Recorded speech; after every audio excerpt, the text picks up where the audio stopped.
এই হলো বাজারের পরিস্থিতি। আজকের বাজারের পরিস্থিতি কুয়াশার ভিতরে দেখেন কি অবস্থা।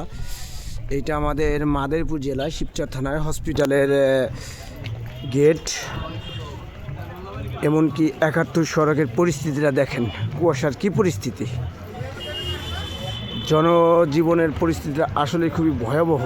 দেখেন পরিস্থিতিটা দেখেন।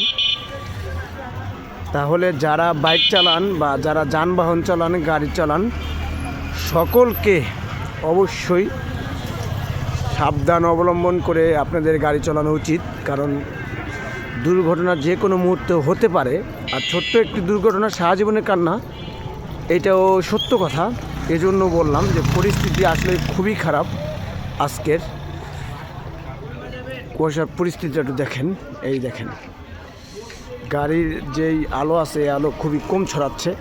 আর এই জায়গায় কিছু দোকানপাট খোলা, এই জন্য হচ্ছে আপনার হলো কুয়াশাটা একটু কম।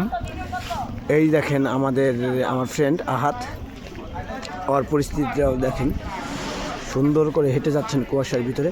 আর আমরা মূলত বের হয়েছি এই রাত্রেবেলা, এই গভীর রজনীতে একটাই কারণে, সেটা হচ্ছে আপনার কুয়াশাটা দেখার জন্য, পাশাপাশি কুয়াশাটা উপভোগ করার জন্য আমরা মূলত বের হয়েছি। দেখেন পরিস্থিতিটা দেখেন, খুবই ভয়াবহ পরিস্থিতি।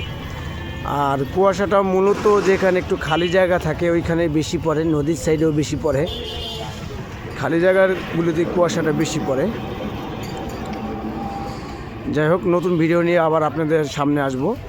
যারা যারা আমার এই চ্যানেলটায় দেখতেছেন সবাইকে অসংখ্য ধন্যবাদ। আর ভিডিওগুলি দেখবেন আর পাশে থাকবেন নতুন নতুন ভিডিও পাওয়ার জন্য। আজকের মতো সবাইকে বিদায়। আসসালামু আলাইকুম।